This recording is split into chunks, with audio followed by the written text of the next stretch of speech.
तो हम लोग देखे थे बायोमोलिकुल, ठीक है। इसमें हम लोग कार्बोहाइड्रेट के बारे में जाने थे पहले। फर्स्ट टॉपिक हम लोग का यही था, कार्बोहाइड्रेट था, ठीक है, जो सिलेबस में हम लोग के सिलेबस में, और सिलेबस के अकॉर्डिंग ही पढ़ना है, उसी से सारे क्वेश्चन बनेंगे आपके। इसमें सारी चीज़ दे दी है, ठीक है, आप देख लीजिएगा। उसके बाद हम बात करते हैं प्रोटीन की। ये कार्बोहाइड्रेट हो चुका था हम लोग का, जितने भी पॉइंट्स थे हम लोग कार्बोहाइड्रेट का पढ़ चुके थे। तो अब देखते हैं प्रोटीन, ठीक है। चलिए देखते हैं प्रोटीन। प्रोटीन क्या होते हैं? ये पॉलीमर है किसके जी? अल्फा अमीनो एसिड के। अल्फा अमीनो एसिड का क्या है? पॉलीमर है। मतलब क्या हुआ, बहुत सारे अल्फा अमीनो एसिड मिलकर क्या होते हैं? प्रोटीन बनते हैं, ठीक है। यानी कि ये भी बोल सकते हैं कि अगर प्रोटीन को हम लोग हाइड्रोलाइज करेंगे तो क्या होगा? अल्फा अमीनो एसिड प्रोवाइड करेगा। ये अब अमीनो एसिड होता क्या है? बार बार alpha amino acid word use हुआ है। तो अमीनो एसिड होता क्या है? ये कंपाउंड है। इसमें क्या है कि एक COH ग्रुप होता है और एक बेस यानी कि NH2 ग्रुप होते हैं, ठीक है। तो ये बात होगी। दूसरी बात, based on position of NH2 group का पोजीशन के आधार पे हम लोग क्या करते हैं? बेस पे अमीनो एसिड को क्लासीफाई करते हैं। किसमें? अल्फा, बीटा, गामा, डेल्टा, ठीक है। जैसे कि देखिए, ये COH ग्रुप हो गया, कार्बोक्सिलिक ग्रुप हो गया, ठीक है, कार्बोक्सिलिक एसिड वाला ग्रुप हो गया। उससे बगल वाला कार्बन क्या बोलते हैं? अल्फा बोलते हैं। उससे बगल में बीटा, इसके बगल में गामा, उसके बगल में डेल्टा, ठीक है। अल्फा पर जो NH2 उसको क्या बोलते हैं? अल्फा अमीनो एसिड बोलेंगे। क्यों? क्योंकि अल्फा है ना, अल्फा कार्बन को देख रहे हैं, NH2 ग्रुप है तो उसको अल्फा अमीनो एसिड बोलेंगे, ठीक है। उसके बाद देखते हैं based on number of the NH2 group, NCOH group, उसके बेसिस पे देखें तो एसिडिक भी हो सकते हैं, बेसिक न्यूट्रल हो सकते हैं। जैसे कि देखिए, उसमें क्या है कि जैसे अगर दोनों सेम होंगे, NH2 NCOH ग्रुप अगर सेम होंगे तो क्या होते हैं? न्यूट्रल होते हैं जी, ठीक है। अगर NH2 ज़्यादा हो गया तो बेसिक बोलेंगे। अगर NH2 कम हो गया, COH कार्बोक्सिलिक ग्रुप ज़्यादा हो गया तो एसिडिक बोलेंगे, ठीक है। ये हो गया। उसके बाद कुछ कैरेक्टरिस्टिक्स है अमीनो एसिड के, क्या होते हैं? कलरलेस होते हैं, क्रिस्टलाइन होते हैं, ठीक है, वाटर सोल्यूबल होते हैं। ये सब ऐसे डायरेक्ट एडिट पूछेगा क्वेश्चन में, ठीक है। और इसमें मेल्टिंग पॉइंट बहुत ज़्यादा होता है, तो हाई मेल्टिंग सॉल्ट बोलते हैं इसको। और ये साल्ट की तरह बिहाव करता है, क्योंकि इसमें ना एसिडिक और बेसिक दोनों पार्ट होते हैं, इसलिए साल्ट की तरह बिहाव करता है, ठीक है। जैसे देखिए, जैसे यहाँ पे क्या है, COH अगर H को रिलीज़ करेगा तो NH2 क्या करेगा? बेस है ना, तो ये H को एक्सेप्ट कर लेता है, ठीक है। और अगर एक ही मॉलिक्यूल में दोनों आयन्स हो तो उसको ड्यूटर आयन बोलते हैं। क्या बोलते हैं? ड्यूटर आयन बोलते हैं, ठीक है, जो कि एम्फोटेरिक नेचर शो करता है। मतलब इसमें एसिडिक पार्ट भी है और बेसिक पार्ट भी है। और ओवरऑल देखें तो ये न्यूट्रल मॉलिक्यूल है। भले ही अलग बात है कि यहाँ पे माइनस और प्लस साइड डेवलप हुआ, लेकिन ये ओवरऑल न्यूट्रल मॉलिक्यूल है। अमीनो एसिड और देखें तो इसेंशियल होते हैं और नॉन इसेंशियल होते हैं। नॉन इसेंशियल मतलब क्या होता है? जो बॉडी प्रोड्यूस करे, और इसेंशियल मतलब जो बॉडी प्रोड्यूस नहीं कर पाए, यानी जो डाइट से मिलता है, ठीक है। कुछ इसेंशियल अमीनो एसिड के एग्जांपल जो इंसर्ट दिखा है तो ध्यान रखना है।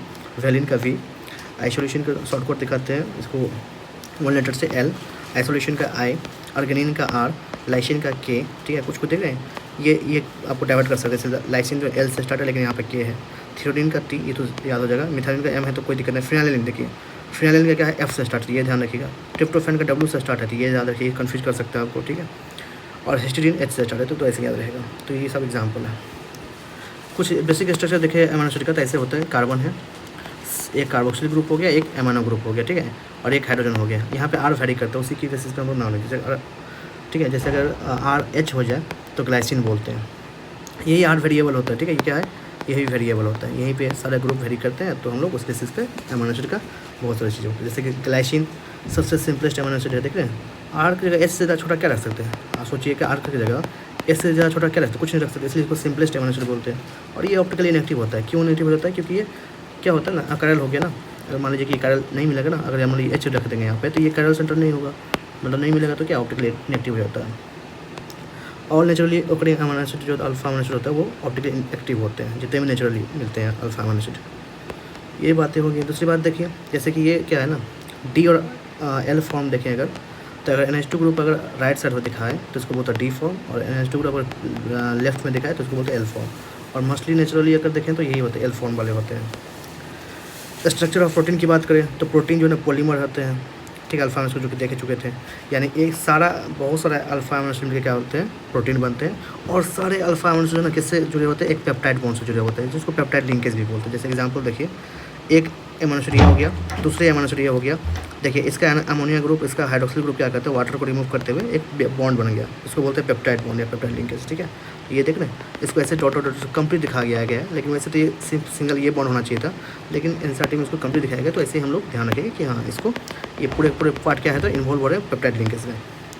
अगर मान लीजिए अगर पॉलीपेप्टाइड जो है ना, N पॉलीपेप्टाइड है तो कितने पेप्टाइड बॉन्ड रहे होंगे? N-1। जैसे एग्जाम्पल के तौर पे अगर मेरा डाइपेप्टाइड बना, 2 अमीनो एसिड मिलकर क्या बना? डाइपेप्टाइड, मतलब डाइपेप्टाइड बना, ठीक है, डाइपेप्टाइड। इसमें कितने पेप्टाइड बॉन्ड होंगे? तो यहाँ रखिए 2 में से के तो एक पेप्टाइड बॉन्ड होंगे, ठीक है। तो आप कितना भी पेप्टाइड दें आपको तो इसके आप निकाल सकते हैं कितने पेप्टाइड बॉन्ड हैं। ये हो गया। तो ये प्रोटीन जो है ना, प्रोटीन जैसे देखेंगे तो बोलते हैं ना प्रोटीन पॉलीमर है, तो कितने, अगर ये मोलिकुलर वेट 10,000 यूनिट से ज़्यादा हो जाए और अल्फा यूनिट्स में 100 से ज़्यादा हो जाए, तब हम लोग बोलते हैं कि हाँ ये पॉलीपेप्टाइड अब जो है ना बहुत ह्यूज नंबर का हो गया, तब जाके ये प्रोटीन नेचर शो करने लगते हैं, ठीक है, ये प्रोटीन बन गया। शेप के बेसिस पे देखें तो 2 टाइप के होते हैं कौन कौन, एक फाइब्रस, एक ग्लोबुलर। फाइब्रस वाटर इनसोल्यूबल होते हैं, ठीक है, और जो ग्लोबुलर होते हैं वो वाटर सोल्यूबल होते हैं। इसमें ध्यान क्या रखें, जो पूछेगा क्वेश्चन में क्या क्या पूछ सकता है वही बस लिखे हैं। फाइब्रस प्रोटीन में पूछेगा एक तो एग्जांपल कैसे कैसे लिंकेज होते हैं, तो लिंक थ्रू हाइड्रोजन बॉन्ड होता है, एक डाइसल्फाइड लिंकेज होता है। डाइसल्फाइड मतलब क्या होता है, जैसे कि सल्फर है, इधर सल्फर है तो डाइसल्फाइड, ठीक है, इधर से भी सल्फर इधर से सल्फर, डाइसल्फाइड लिंकेज मिलेंगे, ठीक है। कहाँ कहाँ प्रेजेंट होते हैं, तो क्रिएटिन में प्रेजेंट होते हैं और मायोसिन में होते हैं। क्रिएटिन के एग्जांपल आपको मोस्टली जैसे हेयर लोग याद रख सकते हैं, नेल्स वगैरह। मायोसिन में क्या होता है, मसल्स, आपको बायोलॉजी में पढ़िएगा, ठीक है, इसमें मिलेगा मसल्स में आपको मायोसिन प्रोटीन मिलेंगे, फाइब्रस प्रोटीन, ठीक है। ग्लोबुलर में देखें, ग्लोबुलर में कौन है, तो इसमें क्या होता है, इसमें जो पॉलीपेप्टाइड होता है ना वो कॉइल हो जाते हैं अराउंड, मतलब खुद में ही ऐसे ऐसे कॉइल होना शुरू हो जाते हैं, और एक क्या होता है स्प्रिकल शेप देता है, स्प्रिकल शेप, तो वो होता है ग्लोबुलर प्रोटीन। और इसमें कौन कौन आता है, इंसुलिन आता है और अल्बुमिन आते हैं, ठीक है, ये सब बातें हो गई। तो उसके बाद देखते हैं structure and shape of protein. Structure and shape of protein को हम लोग और 4 डिफरेंट लेवल पर पढ़ते हैं, ठीक है, प्रोटीन के बारे में बात कर रहे हो, प्रोटीन की primary structure, secondary structure, tertiary structure and quaternary structure, ठीक है।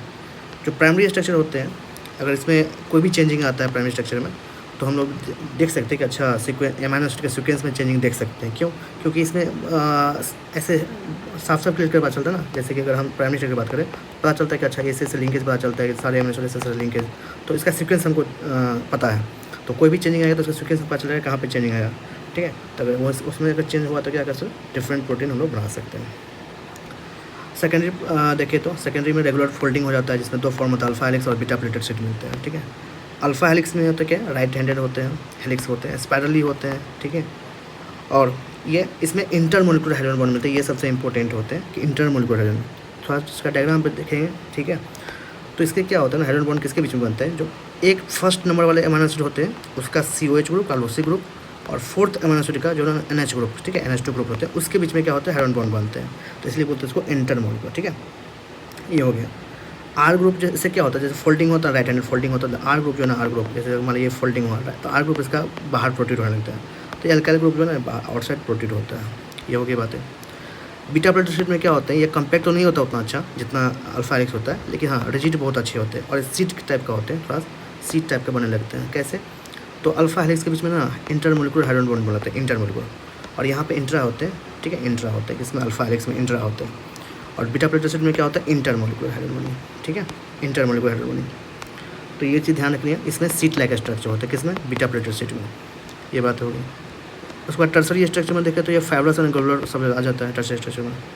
क्वाटरनरी में हीमोग्लोबिन से होता है, इसमें होता क्या है, क्वाटरनरी में 2 या मोर पॉलीपेप्टाइड चेन जो है ना फोल्ड होते हैं, तो ये सब ध्यान रखना है। और सबसे इंपॉर्टेंट बात जो क्वेश्चन एग्जाम में पूछेगा कि सेकेंडरी एंड टर्सरी स्ट्रक्चर को स्टेबलाइज कौन करता है, एक हाइड्रोजन बॉन्ड स्टेबलाइज करता है, एक डाइसल्फाइड लिंकेज स्टेबलाइज करता है, वंडर वाल फोर्स स्टेबलाइज करता है, और electrostatic force of attraction stabilise करता है। ये सब बातें हैं।